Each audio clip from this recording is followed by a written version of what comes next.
اعوذ باللہ من الشیطان الرجیم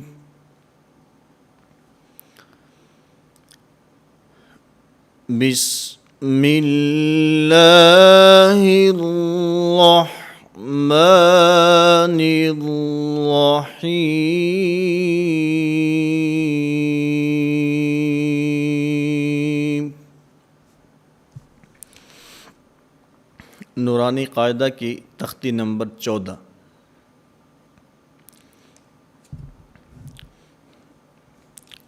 اس تختی میں تشدید مع سکون کی مشق ہے۔ سابقہ وہ باتیں میں گزشتہ اسباق کے اندر جو عرض کر چکا ہوں کہ ہر تختی میں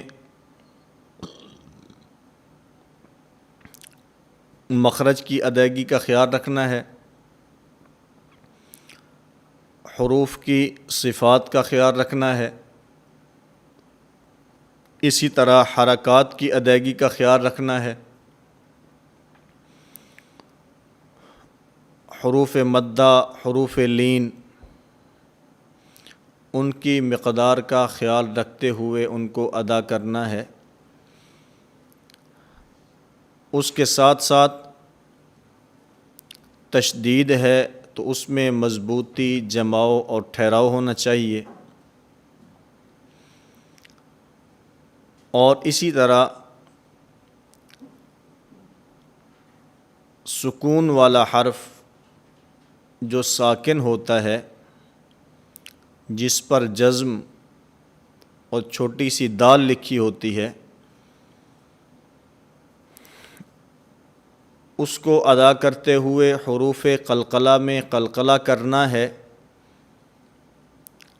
اور ان 5 حروف کے علاوہ جو باقی حروف ہیں ان کے اندر قلقلہ کی ادائیگی سے بچنا ہے۔ ان تمام چیزوں کو سامنے رکھ کر ہم نے اس تختی کی مشق کرنی ہے۔ اس میں بعض مشدد حروف کے بعد حروف مدہ میں سے کوئی حرف ہے، اور بعض جگہوں پر مشدد حرف کے بعد حروف مدہ کے علاوہ باقی حروف میں سے کوئی نہ کوئی حرف ساکن موجود ہے۔ تو اس لیے تشدید کی ادائیگی میں مضبوطی، ٹھہراؤ اور جماؤ ہونا چاہیے، اور ساکن حرف میں اگر قلقلے والا حرف ہے تو اس میں قلقلہ کرنا ہے، اور اگر قلقلہ والا حرف نہیں ہے تو پھر اس کو قلقلہ سے بچانا ہے۔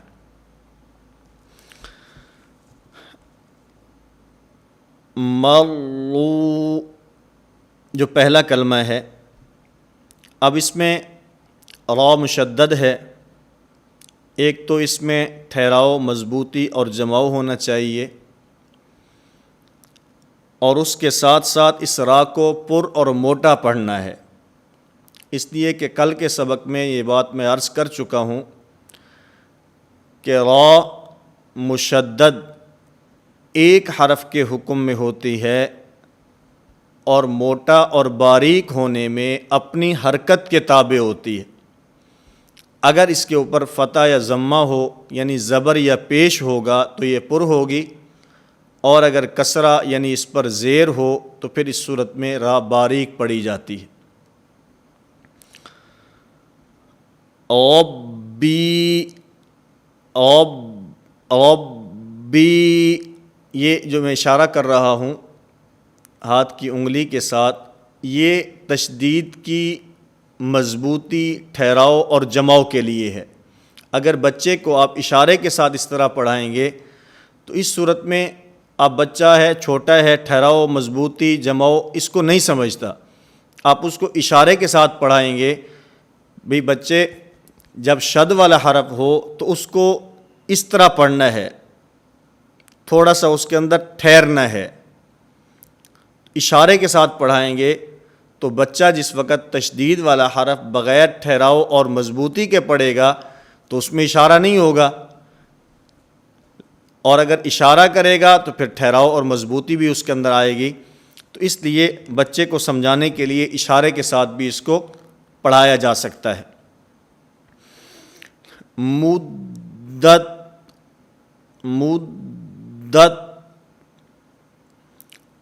حقت، خفت. اسی طرح آگے چلیں، والصبح، والشمس، والشفع. یہ جو 3 مثالیں ہیں.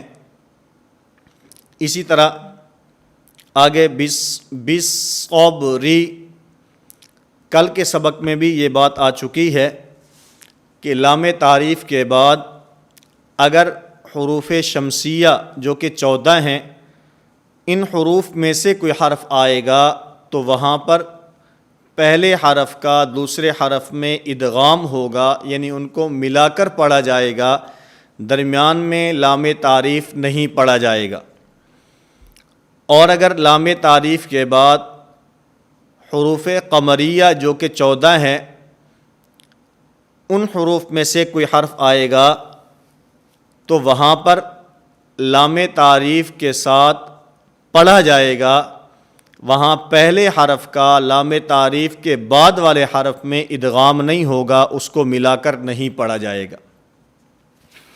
تو یہاں پر بھی دیکھیں تو لام تعریف کے بعد پہلی مثال میں حروف شمسیہ میں سے صاد ہے، دوسری مثال میں لام تعریف کے بعد حروف شمسیہ میں سے شین ہے، تیسری مثال میں بھی لام تعریف کے بعد حروف شمسیہ میں سے شین ہے، اور چوتھی مثال کے اندر لام تعریف کے بعد حروف شمسیہ میں سے صاد ہے. اس لیے بالصبری نہیں بلکہ بالصبری، بالصبری، اس کے اندر با کو صاد کے ساتھ ملا کر پڑھا جائے گا، اس کے اندر لام تعریف کو نہیں پڑھا جائے گا.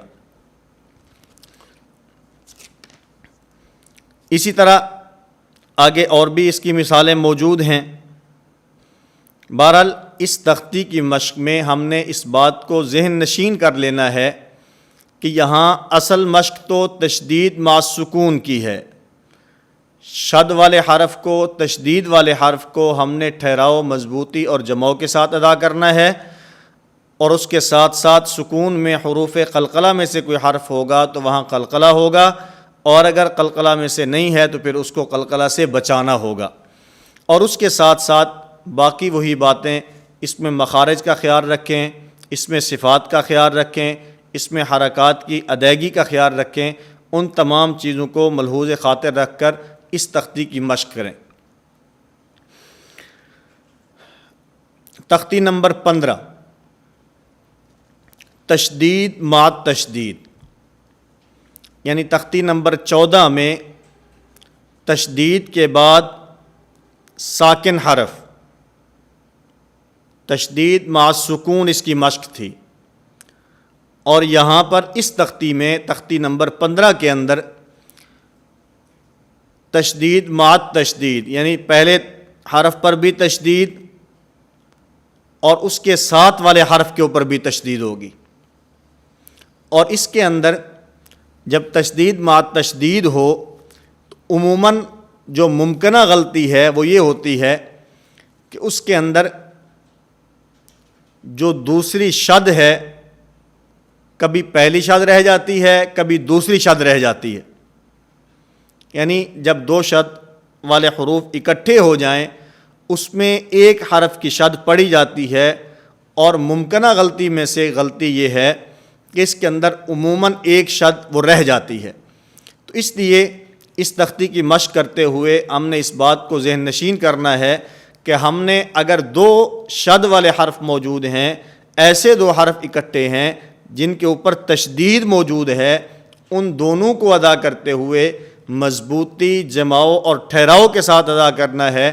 ایسا نہ ہو کہ اس میں ایک حرف اس کی تشدید پڑھی جائے اور جو دوسرا حرف ہے اس کی تشدید نہ پڑھی جائے بلکہ وہ رہ جائے۔ اس بات کو ذہن نشین کر لیں، اس کو سامنے رکھ کر ہم نے اس تختی کی مشق کرنی ہے۔ اب اس میں جو پہلا جملہ اور پہلا کلمہ ہے وہ ہے یزکا،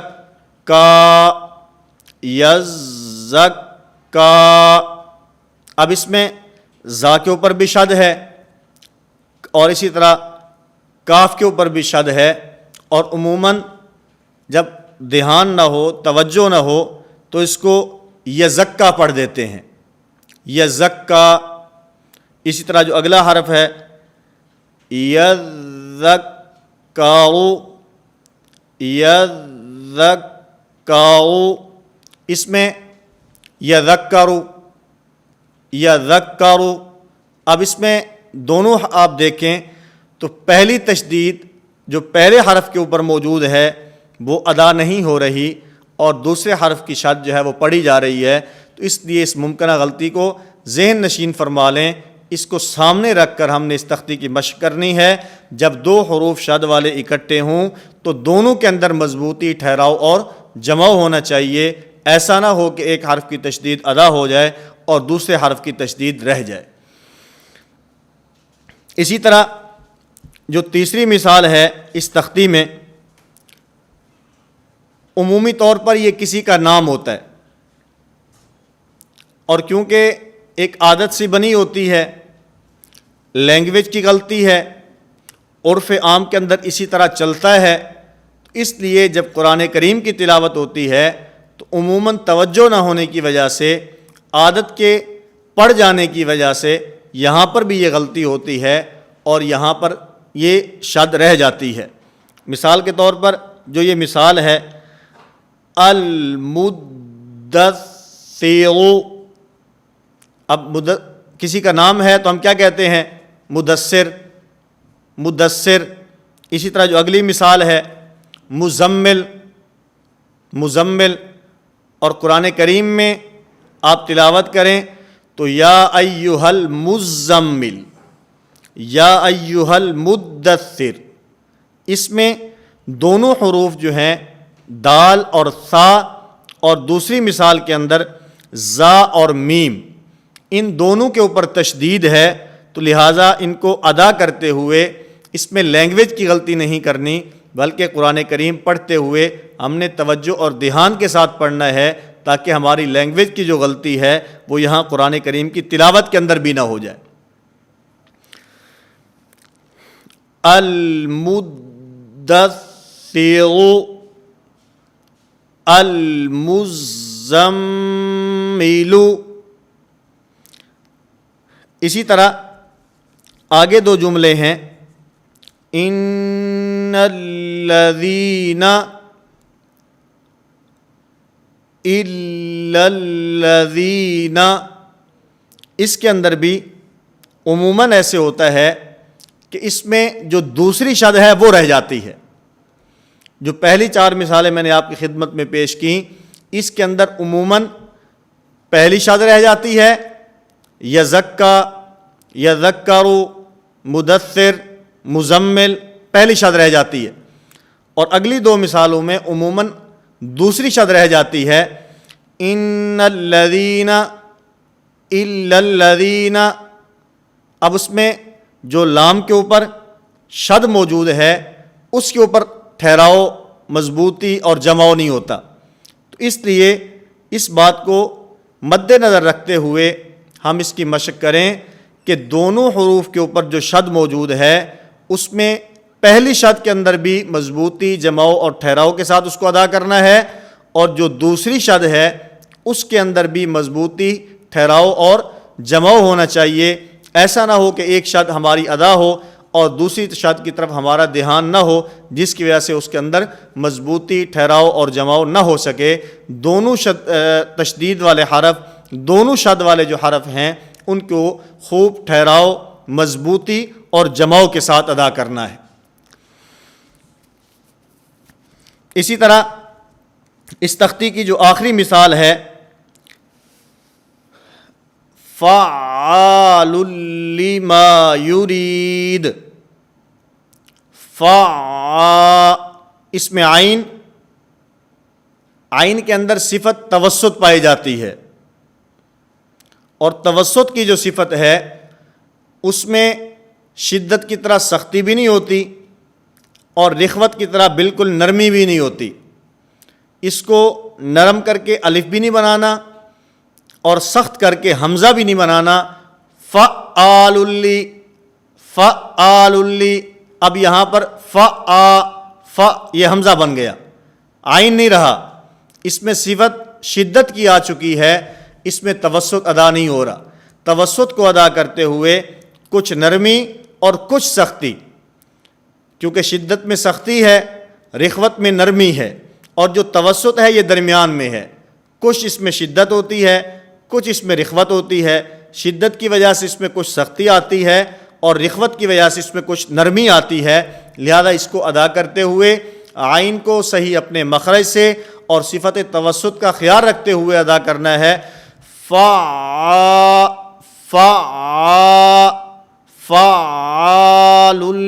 لما یرید۔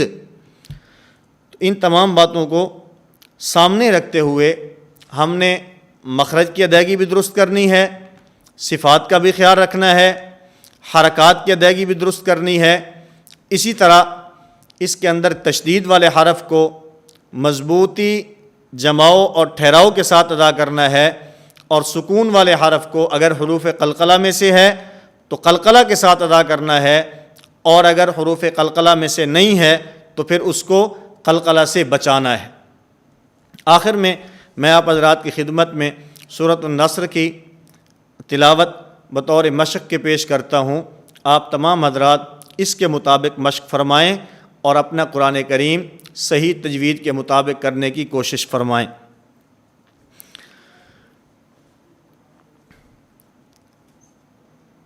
اعوذ باللہ من الشیطان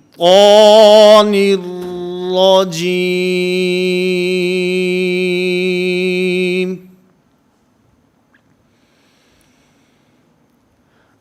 بسم اللہ الرحمن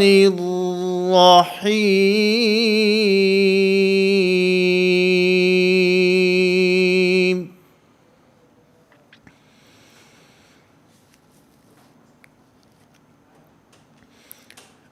اذا جاء نصر اللہ والفتح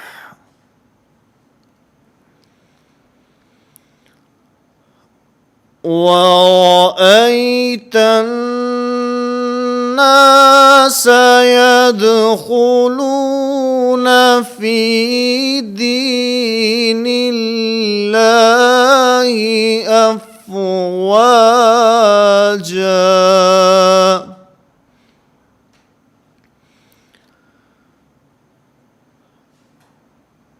فسبح بحمد ربك واستغفر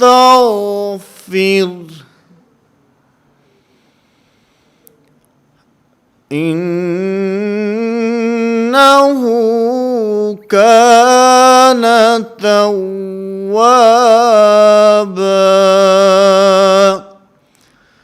صدق اللہ العظیم۔